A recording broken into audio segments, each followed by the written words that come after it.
Hey guys, how are you? How's it going? I missed you. I want to chat with you and I want to share with you what was helpful for me as usual. So hopefully it's helpful for you. Specifically, I want to talk to you about intermittent fasting on vacation. It's been one full year since I've been fasting nonstop without any breaks, and I've been clean fasting. So that means I've been only drinking black coffee or unflavored sparkling water or teas like chamomile tea or peppermint tea. So no cream, no milk, no sweetener, nothing. Whereas before, I thought I was fasting, but if I was adding cream to my coffee, it was not really fasting. It was just like breakfast, right? So I've been really fasting for a year. So I really had experience like summer vacation, all inclusive vacation with my friends.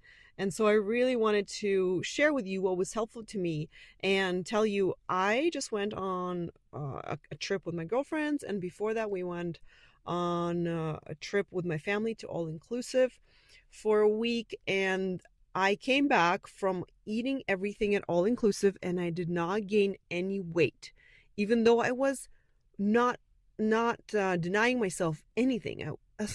I ate a lot of dessert. I wanted to try all their cakes and ice cream, and they had really so many options for little desserts, and I wanted to try them all and I wanted to have them. And I did have them. And so after I came back and I really knew, I felt in my body, my clothes, that my body didn't change. I didn't gain any weight. And I felt great about that. And I wanted to share this with you in case you are going on vacation and you're planning. And I wanted to share with you what worked, what didn't work. And so you know you can also go on vacation and not gain weight. So, specifically for all inclusive, this is what I did. I followed Jen Stevens' advice. If you don't know Jen Stevens, she wrote a couple books which are great. You should definitely check them out. Delay, Don't Deny, second edition is a great place to start, or Fast, Feast, Repeat. So she suggested that if you're going on a vacation for longer than a couple days, that you stick to your fasting window. That means you just keep doing what you're usually doing. You may extend it a bit, but don't go back to eating 12, 13 hours a day. And the reason why she says that is because she's seen so many people, eat all day on vacation, and then they have a very hard time getting back to fasting. They just somehow struggle either mentally or physically, and she says to avoid struggling afterwards. She says stick to your eating window, but also she says if you want to have breakfast on vacation, have breakfast. She says have breakfast on once or twice, have breakfast on the first day, on the last day, whatever. Like enjoy, try it out. And I think that was really great advice for me. It worked because this is what I did. So on the traveling day to Mexico, I didn't eat until all the way when we got to the resort and had dinner, which actually felt great. I've never done that before. I've always had snacks on the plane, lunch, whatever, coffee, and I just don't like to miss out or feel like I'm missing out. But this time I just felt like I actually did not want any of the airport food. I did not want any airplane food. I just wanted to fast. So that's what I did, and I really enjoyed it. So I got on a longer fast that day. So I had dinner. Then the next day, I had breakfast with my family. And you know what, to be honest, my mind, I wanted to have breakfast. I wanted to experience it, right? I wanted to feel like I'm not denying myself anything, but physically I was not hungry at all. Anyway, I still ended up having some breakfast that day, and I loved the fruit. The fruit was delicious, so delicious. And so that's what I did. The first day I enjoyed the breakfast with my family, and I was happy that I did that because it gave me the sense of, you know what, yeah, I can do this if I want to. It also reminded me of the feeling that I get after I have breakfast, and eating all day, 3 meals a day, is just a little too much for my body. It's a little heavier, and it reminded me that I don't want breakfast. It's too early for me to eat. Even for my mind, it's too early. I want to wait and get hungrier and get more excited to eat. But if I start eating right away when I'm not hungry and I'm not even interested in it, then it just makes for a kind of not as enjoyable eating, right? So I did that. Then the rest of the week, I had lunch and dinner. So I skipped breakfast and I felt good about that. And now, honestly, having lunch and dinner does not feel like fasting to me. It just feels normal, not normal life. But what happened was I was getting hungrier as each day progressed on vacation in the morning. And I think two things contributed to that. So I didn't have great things to drink while I was fasting in the morning. So I was getting thirsty. And when I get thirsty, my body it wants food or water, anything, right? So I felt like I was getting hungrier.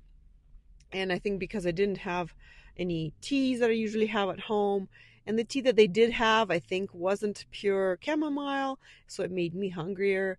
And the coffee, I'm not sure whether the coffee made me hungrier, um, because maybe it had something in it. But what I know, what I think for sure happened was all the desserts I was having were making me hungrier the next day because it was making my blood sugars a little more unstable. So it was just spiking them up too much and then crashing them. And then the next day I would be hungrier, which makes sense, right? You overindulge and then your body wants to feel better. So it's asking for more food.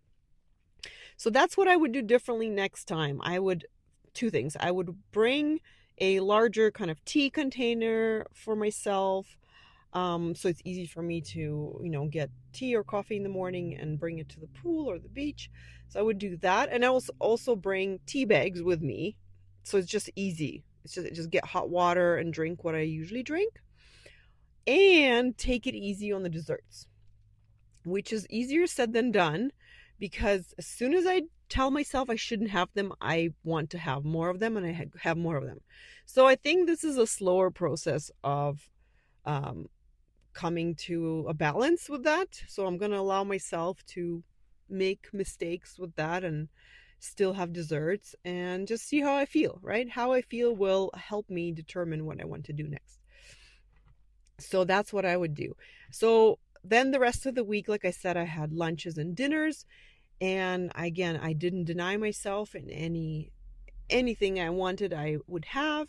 I felt satisfied. I would have non-alcoholic beer. I had some strawberry daiquiris, mojitos, whatever I wanted. And I would open my eating window at lunch, and I would close it after dinner, after dessert. And there was popcorn later available after dinner by the show. There's more treats everywhere, but I felt good and comfortable knowing that I've satisfied all my needs. I've satisfied even my mental, my emotional need by having what I wanted, having the dessert. And so it was easy for me to just close my eating window and just wait till the next day. So I felt really good doing that. And on the last day of vacation, I again had breakfast. And really it reminded me that I really don't really care that much about breakfast foods. I do enjoy like eggs and bacon and toast and fruit, but I can always have that at lunchtime. So it's not that I really am not missing out. So really, I really highly recommend to have breakfast once in a while for a few reasons. To remind yourself that why you're fasting, right? That when you have breakfast, you have less energy. You're a little more sleepy, right? After breakfast. Maybe not you, but I get a little bit more. And it also spikes my hunger. So I'm hungrier sooner. If I have breakfast, then I'm hungrier before lunch because it just spikes my hunger and I'm ready for lunch. Whereas if I'm fasting and I'm in a deeper fasted mode, then my body is starting to go in and use some of the fat it's stored, which feels better, and I have more energy. And also remind yourself that also how it feels when you eat all day long, right? Snacks and lunch and dinner and breakfast. What does it feel like? And so by comparison, you will feel differently, and then you will know what feels better. Because if you're have been fasting for many months and you haven't had breakfast, and or you're just keeping to a small eating window, you might forget how different you feel when you eat longer and more. So that's the advice I would have for you for going on a vacation, all inclusive, or any sort of like a longer vacation, longer trip. I did it with my husband last summer. We went to Paris for a week, and I did a very much similar schedule as I did for all inclusive. I would simply get up. We would wake up late, and we'd get coffee, and then we would really have only 2 meals that day. We would have lunch and dinner, and that felt super effortless, super easy, because both of us, we weren't that hungry for breakfast. We would just go check out a couple spots and then find a place to eat, and then we might stop by and have a little mid-afternoon beer or coffee, whatever we felt like it, and then we'd have dinner. So I guess you say 2 meals and a snack. But within the time wise, it would be probably 6 to 8 hours, maybe 9 sometimes, which was long. So that was really peaceful for me to know that there are these boundaries of time that I could like kind of take care of myself with, even though I am allowing myself to eat whatever I want. And when I'm allowing really truly in my mind, when I'm allowing myself the freedom to choose, and I'm not denying, I don't have the feeling of deprivation. And because sometimes I think I do, but then it turns out that I didn't, because I overeat or I eat too much sweets. If I tell myself, okay, I should really eat less sweets, then the bounce back effect happens, and I'm like, oh, okay, I wasn't really doing that. I really was, what do you call it? I really was having that scarcity mindset, and that has always has an opposite effect on me. I really have learned that, and I really do aim to have the mindset of full freedom, like really truly truly feeling like I can have anything I want, because then I am left to make decisions based on how I feel and what my body is craving, and I make better decisions because my body craves all the good stuff first, and it gets satisfied, and then after that it wants a little bit something sweet. But never, my body never says, hey, I want something sweet instead of a meal. Never. So my body's smart. I just need to kind of quiet my mind and let it lead with what it wants. So what was I saying? So yes, so on longer trips, this is what Jen Stevens suggests. On a longer trip, really do try to keep some sort of a fasting, like a longer fasting schedule. Not like 12 hours. 12 hours is a great starting point if you're starting. And if that's what you usually do, that's what you probably should keep doing. But if you're usually, doing 16 or 18 hours of fasting, then try to stick to that most of your trip. And that will really, really help you when you come back home. And I know that because, especially if you're new to fasting, then I would definitely suggest to do that even more, because when I was newer to fasting last summer and I went to my in-laws for a week, well, the first morning they made pancakes, and I love pancakes with yogurt and strawberry or whatever berries and peanut butter. I love it. So I couldn't resist. So of course I had them. And I think that whole week I ended up having breakfast and lunch and dinner. And I felt terrible after. Just terrible, because I was just so stuffed. By the end, I was so unhappy and miserable that I was happy to get back to fasting, but it wasn't as easy. It was a little harder to not have breakfast when I got back, because my body was so used to eating at that time that it was a little bit harder to push through. So it took me a while, especially after Paris. Well, Paris was easy, but when we got back, it was harder because of the time change, or I'm not sure what. So maybe because in Paris I was sleeping through breakfast, so that was easy. Anyway, so I've experienced having a vacation where I ate breakfast, lunch, and dinner, and so that was a great experience to contrast how I was feeling with everyday life. So not only did I feel more tired, more stuffed, more sluggish, but also afterwards it was a lot harder to get back to fasting, which is actually what I really wanted to do. So if you are thinking of a shorter trip, then I also have some experience with that. So I just went on a girls trip with my two girlfriends from Ontario, which was so great. I've known them for 20 years and we've gone on a ski trip before, and it's a great time to spend time with your old friends, right? So we had a great time. And it was, let's see, it was 4 days. And the first 2 days I fasted until lunch, which was of course easy. And then this third day, no, second day anyway, whatever day we drove up, we went to Vancouver for the first day. And then the second day we drove up to Whistler. We were going skiing.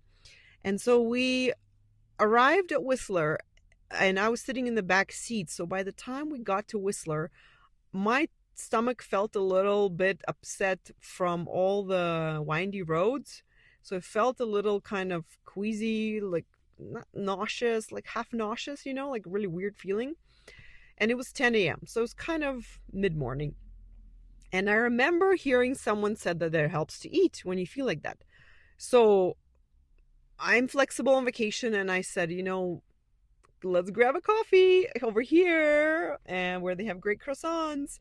So we went in and had an amazing croissant. I think the best croissant I've ever had was at that spot in Whistler. Better than Paris. I don't know. Just saying. So I really enjoyed it. And so I had kind of an earlier breakfast that day with coffee and a croissant, which was delicious. So the next morning we had to go back for those croissants. They were so, so good. So for the next 2 mornings, I would have breakfast with the girls and we would have coffee and croissants.